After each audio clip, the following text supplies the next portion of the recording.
Glory to God, children. Once again, we are back for this Sunday. So, before going into the session, we'll start with the prayer. Heavenly Master, gracious Lord, thank you, Lord Jesus, for giving us this time in our lives. As we are going to meditate the word, Lord Master, on the theme, let go, give God the control. Lord, give us the knowledge and wisdom to understand. You speak to us through Akka, Lord Master. Talk to our hearts, Lord Master. Give us the concentration to listen. Lord, we commit this time into your mighty hands. We ask this prayer in your holy name. Amen. Yes, children. So before going, you know that Tabitaka and Anjali Akka, they are taking, I'm taking the general session. So today's theme, let go, give God the control. So to whom we are going to give the control? To control a lot of things. You want to give the control on such a lot of things. Yes, on the television and control on your mobile gadgets. Control on your siblings and yes, can you control on the sickness, on the problems? No, we can't control. Yes, but we something I want to tell from the Bible. God, who is strong, and you may be weak, but he's strong. Jesus promises you, I'm not going to leave you nor forsake you. Yes, God is going to hold us. Yes, all our worries and our sorrows, our struggles, when we give everything to Jesus, he's not going to leave us. God says in the 2 Corinthians 12:9, my grace is sufficient for you, for my power is made perfect in weakness. When you realize that you are weak and you need Jesus, that is when God's power is revealed in all its glory into life. So simply let go of your life's control into Jesus' hands. He will lead you in the right path. Remember, let go, give God the control. Yes, my dear children, we are learning today to let go and let God take control. We are so good at wanting to control everything around us. Yes, as I have given the example on mommy and daddy, if they'll not give, we'll cry and we wail. Yes, all this on the siblings and all on your brothers. Yes, on among our friends, everything we have seen. Yes, we want to be the center of everything, but that doesn't isn't it a good thing? All the time the Bible says that we are weak, but he is strong. There are so many things that are not in our control. Okay, I'll tell you why I said the Bible verse. The Bible verse. There are so many things that are not in our control. Like for example, the sun rising in the way way east and setting in the west every single day. Can you believe? Can you believe it? Yes, we can't control it. We can't control how the wind blows. Right? We don't know from where it comes and where it goes. And yes, when it is going to rain, the rain comes every year. We can't control what can happen any moment. Wait, for example, what's happening with the coronavirus issue? It's not in our control. It's not in the government's control. It's not in anybody's control, right? And that's really crazy thing that's happening. Take everybody's example. Our hearts, our body, our heart beats without a saying, without saying a heartbeat stop. No, you know, we don't have the trouble of breathing in and breathing out. Isn't it or not, children? It is not in our control. So many things, yes, which are not in our control and we can't control. So, but there is only one person who can control everything. That is God. He's strong. Remember that verse I told you.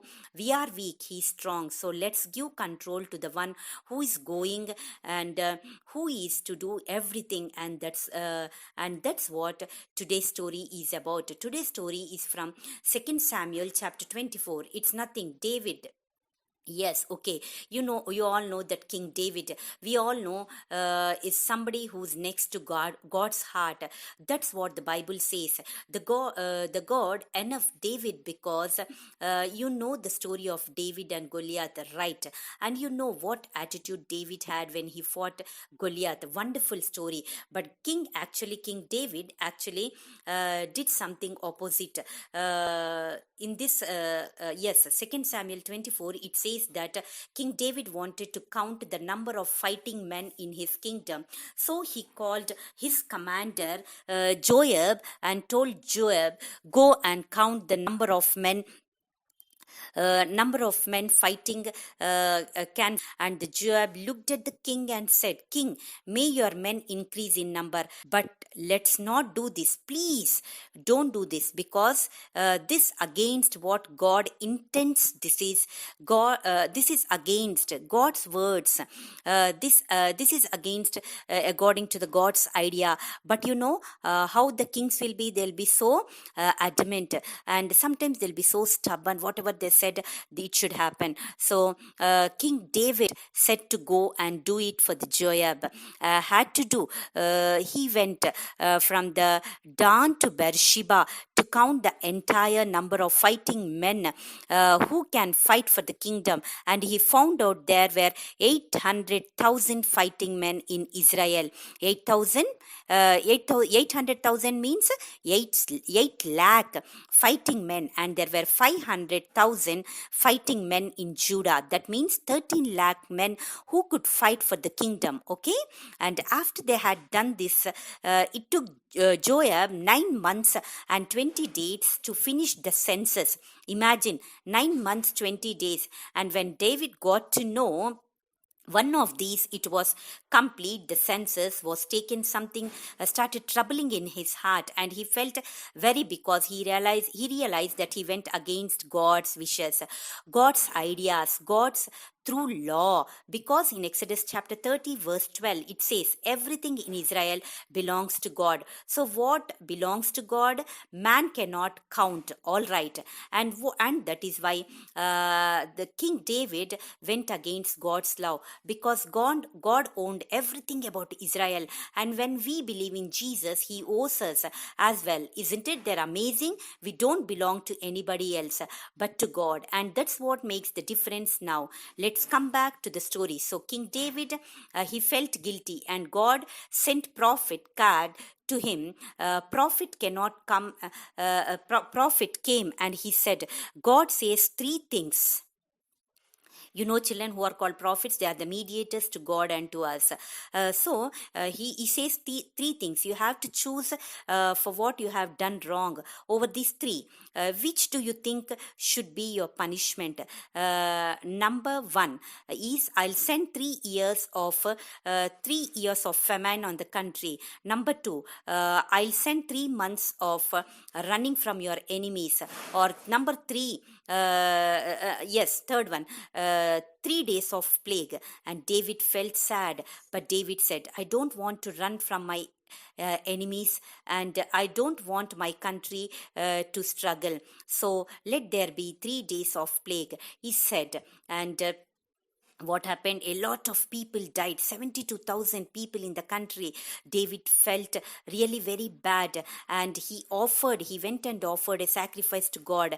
That pleased God, and the sacrifice pleased God, and God relented from the plague. So friends, as a king, they want control over everything. He wanted to know how many people were there in his country who could fight the battle, and he wanted to own his people. He wanted to control his people, but actually God was in control all his ruling time. He owned to God. Anything anticipated went against God, who let alone. So when we want to control everything, we can lose our thinking. You know, we can do wrong things because we want to rule our lives right. But giving front row to God actually changes the situation, because people long to God, and God will direct our steps.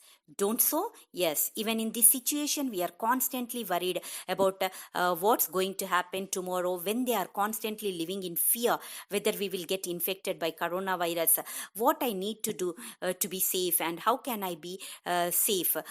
This constantly will be thinking about this. Parents thinking what their jobs and what is going to happen tomorrow. Yes, let go. God take control, because He knows everything about our lives, and there is nothing more that brings joy to God than to know that we have given the control of our lives to Him. Isn't it that brilliant? So let's give control to God. Okay, children, and shall we? Yes, let us give our lives into the control of God, and we'll close this session with the prayer. Close your eyes. Heavenly Master, gracious Lord, thank you, Lord Jesus, for giving us this story in our lives, Master. Yes, Lord, we have seen about David's life. When he want to owe everything, when he want to have control on everything. Yes, Lord, you have punished when he sacrificed, when he has come with the repentance. Yes, Lord Master, you have forgiven. Lord, let us be obedient to the word of the God. Yes, Lord. Lord, forgive us if we have done anything wrong in your sight. Yes, Lord. Thank you for this story. We ask this prayer in your holy name. Amen. Yes, children, before dispersing, let us see to the memory verse. Our memory verse today is 2 Corinthians 12:9. My grace is sufficient for you, for my power is made perfect in weakness. 2 Corinthians 12:9. 2 Corinthians 12:9.